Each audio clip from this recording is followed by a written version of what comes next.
नमस्कार, मैं हूं बालकृष्ण थरेजा। आप देख रहे हैं डेली लाइव। आइए शुरुआत करते हैं आज के मुख्य समाचारों से। शोरगर समाज ने किया टाउन थाना का घेराव। विवाहित युवक की संदिग्ध परिस्थितियों में हुई मौत के आरोपियों को गिरफ्तार करने की मांग। भारत की हॉकी टीम ने ओलंपिक में जीता पदक। खेल प्रेमियों ने किया खुशी का इजहार। गांव मक्कासर में विद्युत संबंधी समस्याओं से ग्रामीण परेशान। ग्रामीणों ने विद्युत विभाग के समक्ष किया धरना प्रदर्शन। जंक्शन पुलिस ने एनडीपीएस प्रकरण में 2 साल से फरार चल रहे आरोपी को किया गिरफ्तार। नगर परिषद के समक्ष चल रहा सफाई कर्मचारियों का धरना वीरवार को भी जारी। धरने को बहुजन समाज पार्टी ने दिया समर्थन। नीलकंठ महादेव सेवा समिति ने निकाली भगवान काशी विश्वनाथ की शोभा यात्रा। और अब समाचार विस्तार से। वार्ड नंबर 47 में आधी रात को युवक का शव संदिग्ध परिस्थितियों में कमरे में लगे पंखे पर बनाए गए फंदे पर झूलता मिलने के संदर्भ में मृतक की पत्नी, उसके प्रेमी व एक अन्य के खिलाफ दर्ज हत्या के मामले में कार्रवाई न होने से आक्रोशित शोरगर समाज के नागरिकों ने गुरुवार को टाउन पुलिस थाना का घेराव किया।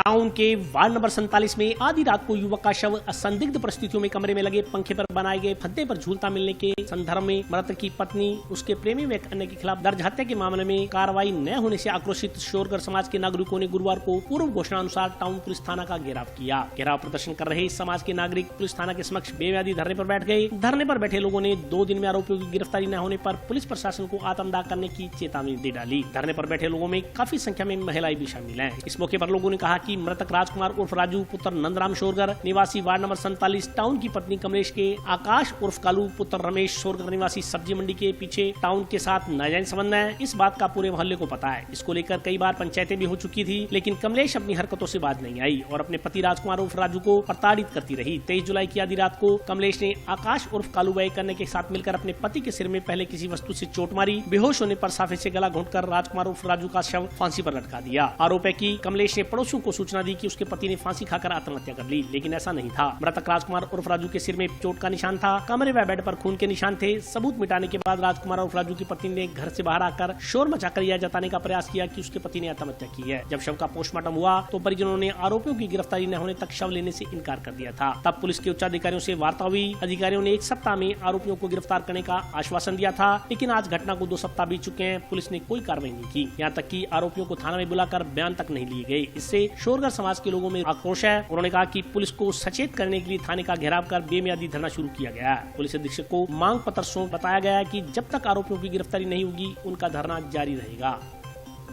मेरा लड़का मार दिया इस थाने में 2-3 महीने में पहले भी आ गई, 2-3 महीने महिला थाने में भी हाथ जोड़े तो भी मेरे न जाम मर्जी जावे लुगाई और मेरे लड़कों को कुछ ना बोले। और अब तो मेरा लड़का मार ही दिया उसने जान से ही। और अब फिर इंसाफ भी नहीं मिल रहा। अगली चुटकी बजावे, जोर चुटकी बजावे अगली तो मैं उड़ेगी। कल मेरा थाना मांगा, मोहल्ला भी उसका, थाना भी उसका, फिर मेरा कौन है? मेरा छोरा उसी ने मरवाया। नहीं मेरा सुनाई नहीं कर रही। आज आओ कल आओ। आज मैं 13 दिन हो गए। मारे मेरे जेठ ने आपके मजाज संबंध में उसके साथ लड़के मारे। और कालू का साथ में, कालू नाम है उस लड़के का।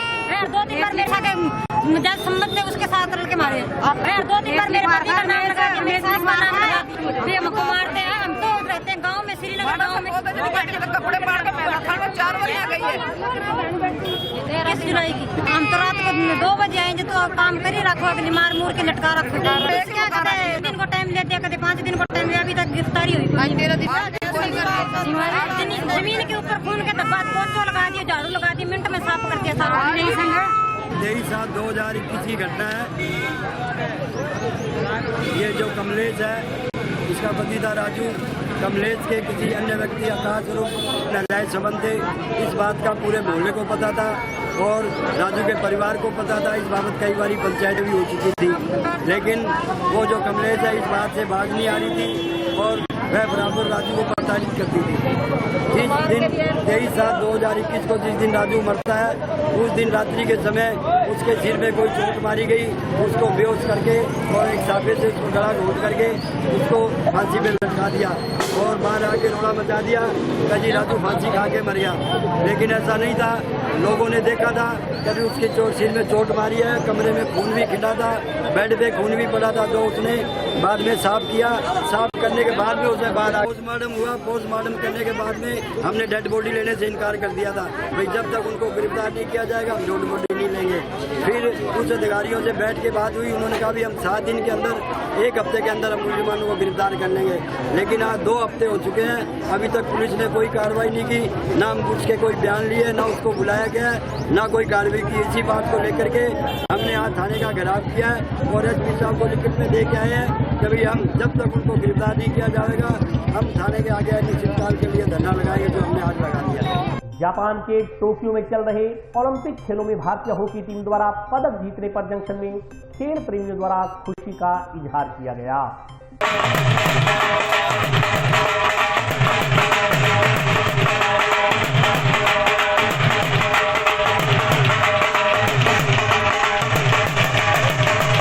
टोक्यो में आयोजित ओलंपिक में भारतीय हॉकी टीम द्वारा मेडल जीतने पर आज जंक्शन स्थित राजीव गांधी खेल स्टेडियम में खेल प्रेमियों द्वारा खुशी का इजहार किया गया। इस मौके पर बोलते हुए हॉकी कोच मस्तान सिंह एवं नसीब सिंह ने भारतीय हॉकी टीम को बधाई देते हुए कहा कि लंबे समय बाद भारत की हॉकी टीम ने मेडल जीतने में कामयाबी हासिल की है। उन्होंने कहा कि भारत की टीम ने एक बड़ी टीम के खिलाफ अच्छे स्कोर से जीत हासिल की है और उम्मीद की जानी चाहिए कि भविष्य में भी भारत अपनी इस जीत को बरकरार रखेगा। उन्होंने सरकार को सुझाव दिया कि ग्रास रूट से हॉकी का खेल शुरू करने वाले बच्चों को हर तरह से प्रोत्साहित किया जाना चाहिए। इस मौके पर भारत की जीत के उपलक्ष्य में खेल प्रेमियों द्वारा ढोल नगाड़े बजाकर व एक दूसरे को मिठाइयां खिलाकर खुशी का इजहार किया गया।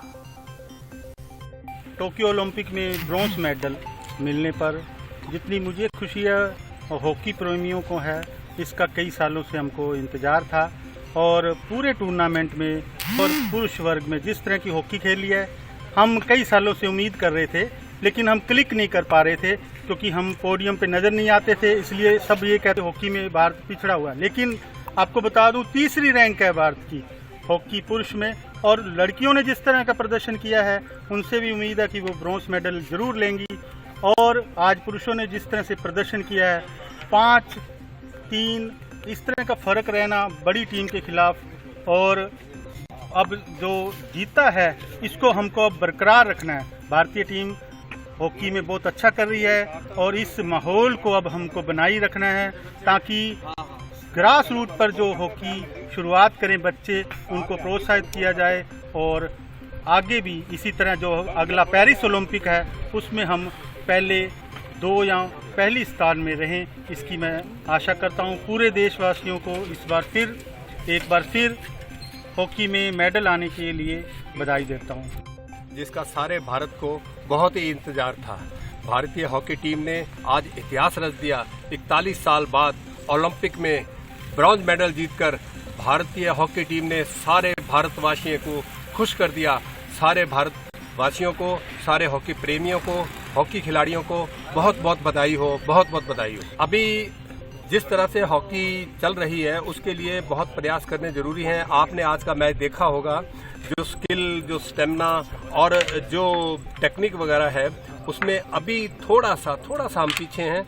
जिस तरह से भारतीय हॉकी टीम खेली है, सरकार को चाहिए कि अन्य खेलों को बढ़ावा देने के लिए और आर्थिक और टेक्निक और अपने साधनों से, सीमित साधनों के कारण जो खेल हमारे पिछड़ रहे हैं, जो हमारे परंपरागत खेल पिछड़ रहे हैं, उसके लिए सरकार को चाहिए कि अच्छी आर्थिक सहायता दे। वैसे यह सरकार बहुत अच्छा काम कर रही है खेलों के लिए और आगे भी करेगी तो अच्छा प्रदर्शन होगा और ओलंपिक में तिरंगा लहराएगा, ये मैं आशा करता हूँ। गांव मक्काथर के ग्रामीणों ने विद्युत संबंधी समस्याओं के समाधान की मांग को लेकर विद्युत विभाग के समक्ष धरना प्रदर्शन किया।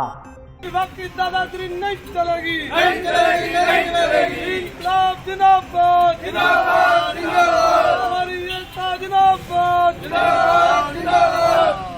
गांव 6 STG के ग्रामीणों ने विद्युत संबंधी समस्याओं को लेकर आज विद्युत अधिकारियों से भेंट की। इस मौके पर ग्रामीणों ने कहा कि गांव में लंबे समय से विद्युत की अनेक समस्याएं व्याप्त हैं। इस संदर्भ में कई बार अधिकारियों को अवगत करवाया गया मगर कोई सुनवाई नहीं हुई। उन्होंने कहा कि गांव में लगभग 20 खंभे लगे हुए हैं और सबकी तारें लगभग ढीली हो चुकी हैं। तारों को कसवाने के लिए तथा जर्जर हो चुके खंभों को बदलवाने के लिए अधिकारियों को कई बार आग्रह किया गया। ग्रामीणों के अनुसार गाँव में खंभों से बिजली ठीक करने वाली FRT टीम का रवैया सही नहीं है। उन्हें कई बार कंप्लेंट दर्ज करवाने के बाद भी शिकायतों का निराकरण नहीं किया जाता। ग्रामीणों ने विद्युत विभाग के अधिकारियों से FRT टीम हटाने की मांग की है।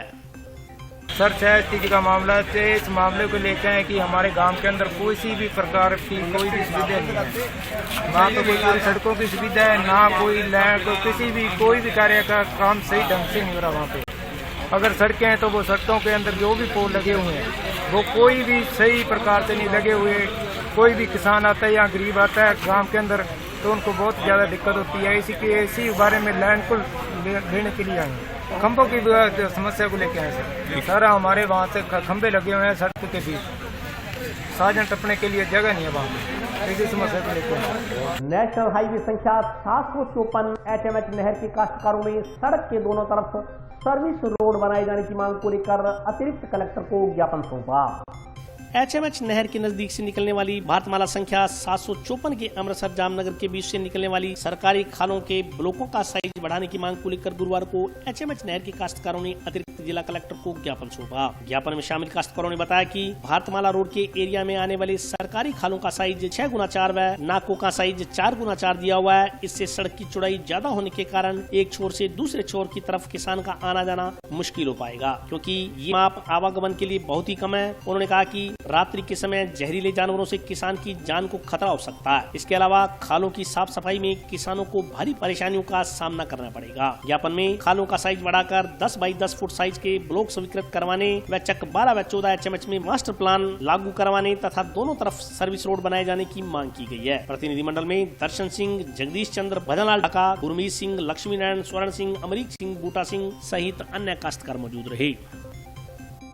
हम यहाँ एक सर्विस रोड मांगने के लिए जो भारतमाला प्रोजेक्ट बन रहा है उसमें किसानों की आम रास्तों के छोटे छोटे किसान हैं जो हर मरबे में 2-2, 3-3 किसान हैं और हर किसान की भूमि 2-2 टुकड़े में होगी।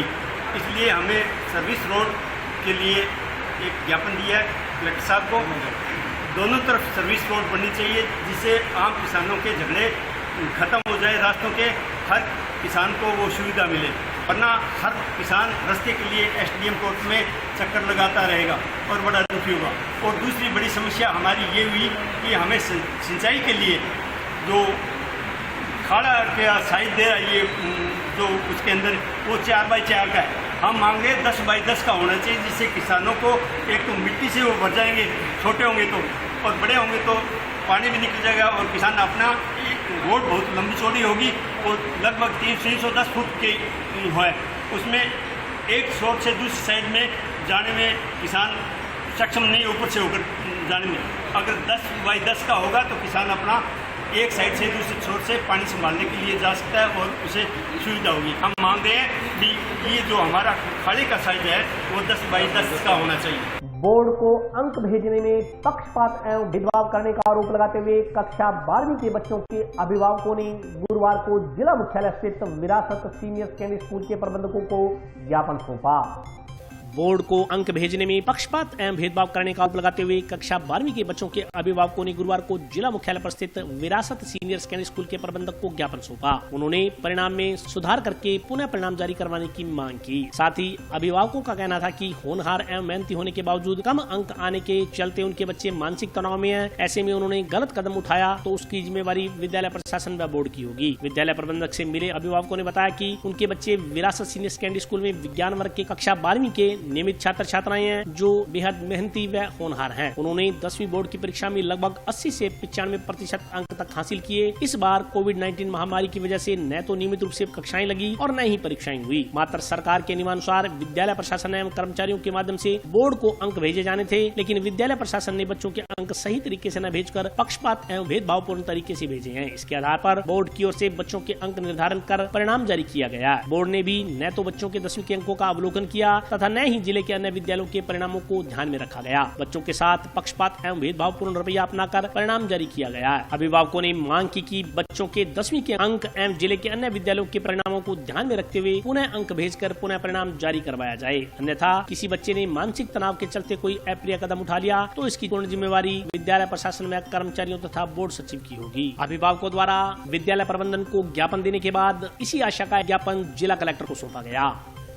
कल कक्षा 12 CBSE बोर्ड का जो परिणाम जारी हुआ है उसमें मेरा बच्चा +2 साइंस से विरासत स्कूल हनुमानगढ़ जंक्शन में पढ़ रहा था। चूँकि दोनों वर्ष की परीक्षाएं नहीं हुई 11th-12th की, तो 10वीं को आधार बनाकर ही अंक भेजे जाने थे। लेकिन CBSE परीक्षा ना होने का हमें खामियाजा भुगतना पड़ा और विरासत स्कूल के प्रशासन ने भेदभावपूर्ण तरीके से हमारे बच्चों के नंबर कम किए। हमारे बच्चों के, मेरे बच्चे के लगभग 14% अंक पूर्व 10वीं से कम हो गए। प्रशासन ने, स्कूल प्रशासन ने हमसे कहा कि ये CBSE ने काटे हैं, जबकि ऐसा होता तो दूसरे स्कूल के बच्चों के भी नंबर कम होते, जबकि उन सभी बच्चों के 5 से 10% बढ़ोतरी हुई है और हमारे बच्चों के नंबर जो अंक बहुत नीचे आ गए। स्कूल प्रशासन अपनी गलती मानने को तैयार नहीं है। अभिभावक संघ अभी इकट्ठा हुआ है और हम इसके लिए स्कूल प्रशासन के खिलाफ कलेक्टर साहब को ज्ञापन देने आए हैं कि वो इसकी जांच करे कैसे हमारे बच्चों के नंबर कम हो गए। और अभी वक्त ब्रेक का, हाजिर होता हूँ छोटे से ब्रेक के बाद।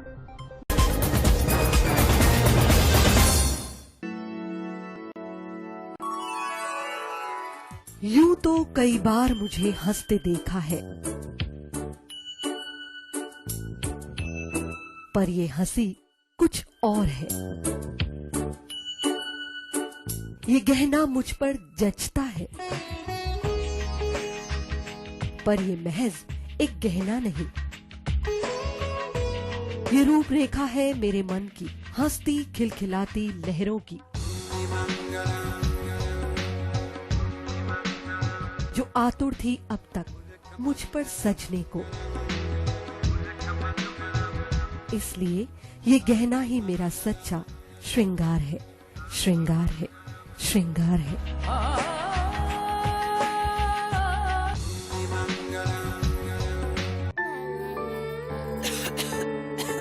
दीदी ये देखो,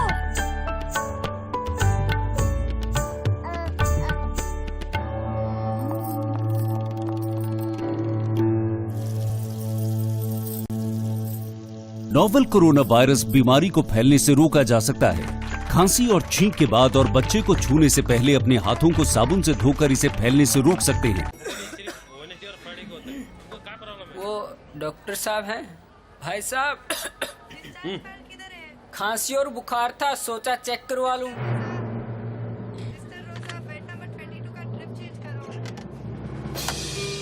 नोवेल कोरोना वायरस बीमारी को फैलने से रोका जा सकता है। बुखार के साथ खांसी और छींक होने पर तुरंत नजदीकी हेल्थ क्लिनिक या केंद्र जाएं। ब्रेक के बाद स्वागत है। आइए नजर डालते हैं अगले समाचारों पर। विधिक सेवा प्राधिकरण व मानव उत्थान सेवा समिति के संयुक्त तत्वाधान में जंक्शन में पौधारोपण किया गया।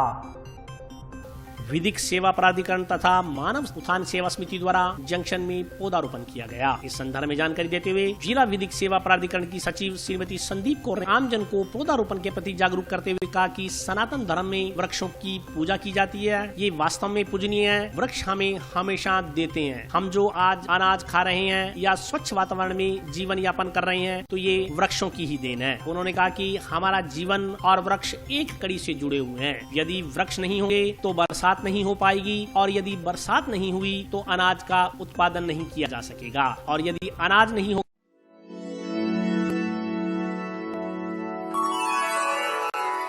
यूं तो कई बार मुझे हंसते देखा है, पर ये हंसी कुछ और है। ये गहना मुझ पर जचता है, पर ये महज एक गहना नहीं। ये रूपरेखा है मेरे मन की, हंसती खिलखिलाती लहरों की, जो आतुर थी अब तक मुझ पर सजने को। इसलिए ये गहना ही मेरा सच्चा श्रृंगार है, श्रृंगार है, श्रृंगार है।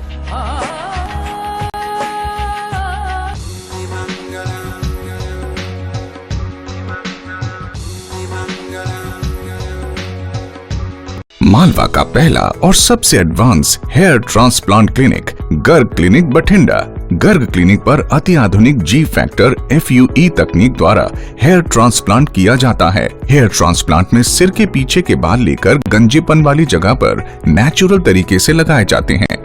इस तकनीक में मरीज के ब्लड से तैयार PRP भी साथ साथ लगाया जाता है, जिससे ट्रांसप्लांट का रिजल्ट 100% आता है। इस विधि से लगाए गए बालों में कुदरती तरीके से ग्रोथ होती है। न कोई दर्द, न ही कोई निशान और न ही कोई साइड इफेक्ट्स। कुछ है तो सिर्फ चमचमाते बाल।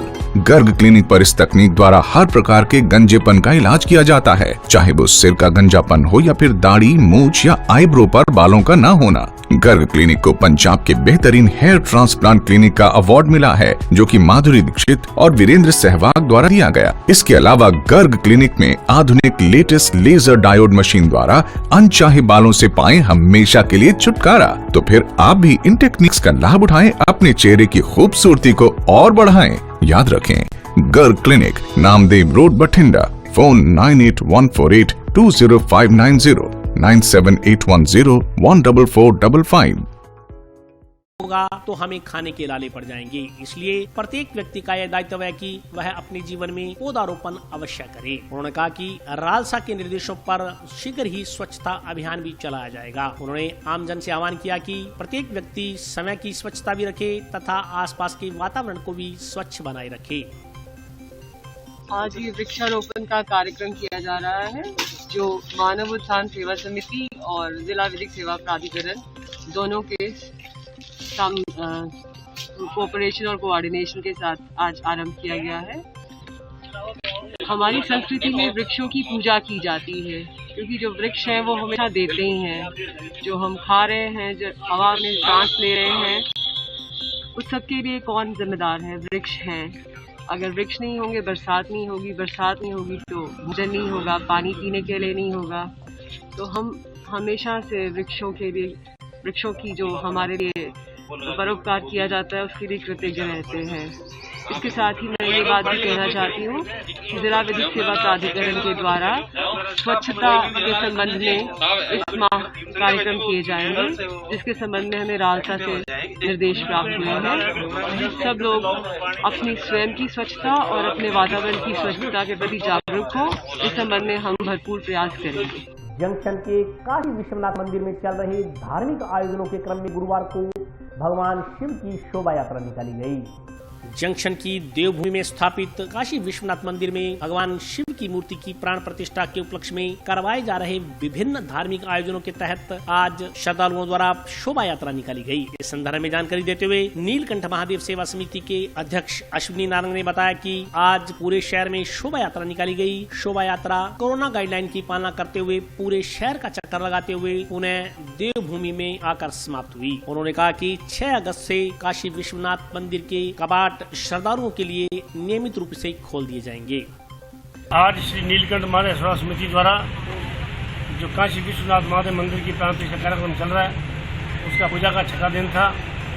आज शोभा यात्रा भगवान शंकर की पूरे शहर की परिक्रमा करते हुए, कोरोना काल का गाइडलाइन का पालन करते हुए, पूरे शहर से भ्रमण करते हुए आज हमारे भोलेनाथ जी वापस मंदिर में आके सुबह 4:30 ब्रह्म मुहूर्त में प्राण प्रतिष्ठा होगी।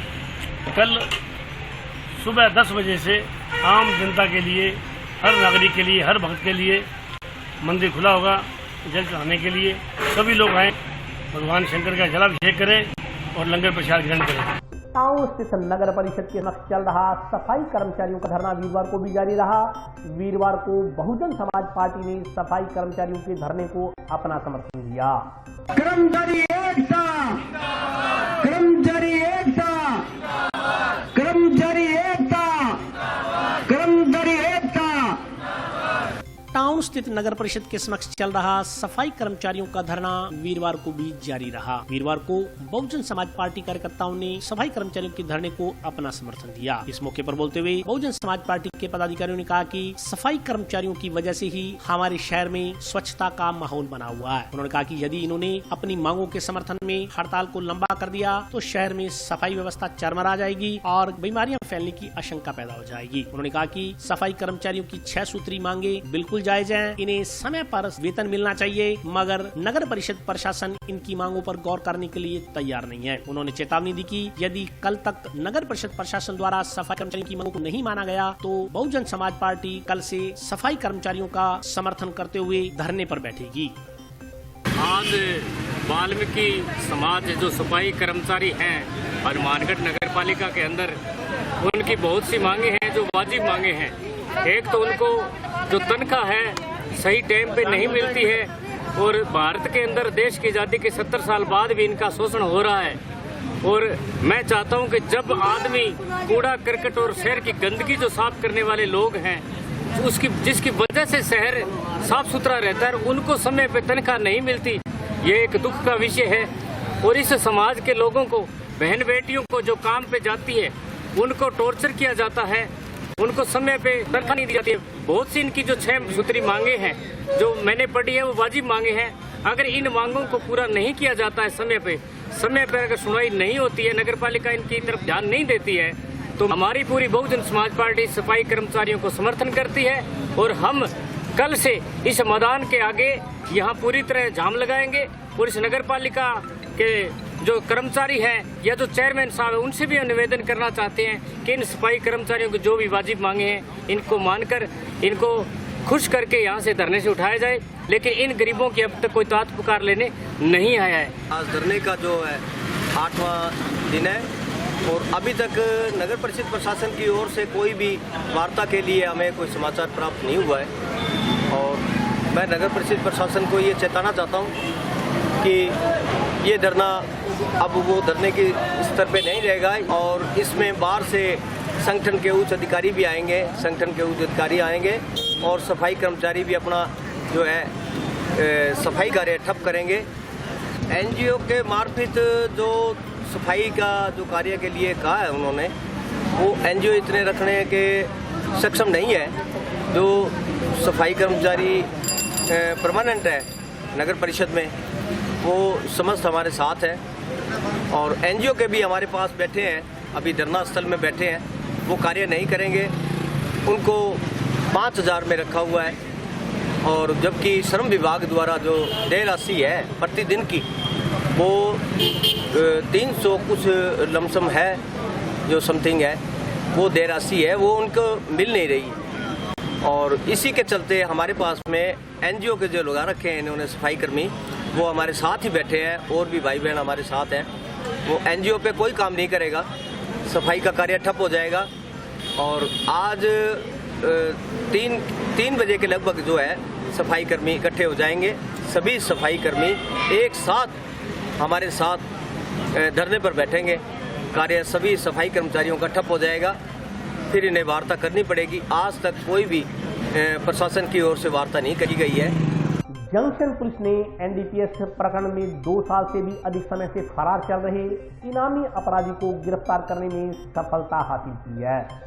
एनडीपीएस प्रकरण में 2 साल से भी अधिक समय से फरार चल रहे इनामी अपराधी को जंक्शन पुलिस ने दबोचने में सफलता हासिल की है। उसे जिला स्पेशल टीम के सहयोग से गिरफ्तार किया गया। उसके भाई को पुलिस पूर्व में गिरफ्तार कर जेल भिजवा चुकी है। जंक्शन पुलिस के अनुसार 4 मई सन 2019 को सदर थाना के तत्कालीन थाना प्रभारी के नेतृत्व में पुलिस टीम ने रोहिचक 30 LLW से ट्रैक्टर ट्राली में भरा 1 क्विंटल 56 किलोग्राम पोस्ट बरामद किया था। जबकि आरोपी जयपाल व उसका भाई शिव प्रकाश उर्फ जैना उत्तर मोहनलाल उर्फ पृथ्वीराज जाट निवासी चक 30 LLW रोही पक्का भादवा मौके से फरार हो गए थे। इस पर दोनों भाइयों के खिलाफ एनडीपीएस एक्ट के तहत मामला दर्ज कर जांच जंक्शन पुलिस को सौंपी गई। जांच के दौरान जयपाल जाट को पूर्व में गिरफ्तार किया जा चुका है, जबकि फरार चल रहे दूसरे आरोपी शिव प्रकाश उर्फ जैना के खिलाफ 299 CRPC में चालान पेश कर न्यायालय का वारंट जारी करवाकर 2000 रुपए का इनाम घोषित करवाया गया। पुलिस अधीक्षक प्रीति जैन की ओर से पुराने प्रकरणों में फरार चल रहे आरोपियों की गिरफ्तारी के लिए चलाए जा रहे अभियान के तहत आरोपी शिव प्रकाश उर्फ जैना की गिरफ्तारी के लिए निर्देश दिए गए। इस पर अतिरिक्त पुलिस अधीक्षक व CO सिटी के निर्देशन में पुराने प्रकरणों में फरार आरोपियों की धरपकड़ के लिए थाना प्रभारी नरेश गारा की ओर से टीम का गठन किया गया। साथ ही डीएसटी टीम के सहयोग से इनामी आरोपी की गिरफ्तारी का प्रयास शुरू किए गए। अब सफलता हासिल करते हुए डीएसटी टीम के सहयोग से इनामी अपराधी शिव प्रकाश उर्फ जैना को गिरफ्तार किया गया। वर्ष 2019 का पुलिस थाना सदर का 1 क्विंटल 56 किलो पोस्ट बरामदगी के मामले में उसी टाइम से लगातार फरार चल रहे मुलजिम शिव प्रकाश उर्फ जैना, जिसपे श्रीमान एसपी साहब द्वारा 2000 रुपये का इनाम घोषित किया गया था और उसकी गिरफ्तारी के लिए डीएसटी टीम को निर्देशित किया गया था एसपी साहब द्वारा। और उसे कल मुलजिम शिव प्रकाश उर्फ जैना निवासी पक्का भादवा को दस्तयाब करके और अनुसंधान अधिकारी SHO जंक्शन श्री नरेश जी गिरा के सूचित किया गया। पहले का कोई नहीं। आज के लिए बस इतना ही। कल फिर हाजिर होता हूँ नए समाचारों के साथ। तब तक के लिए नमस्कार।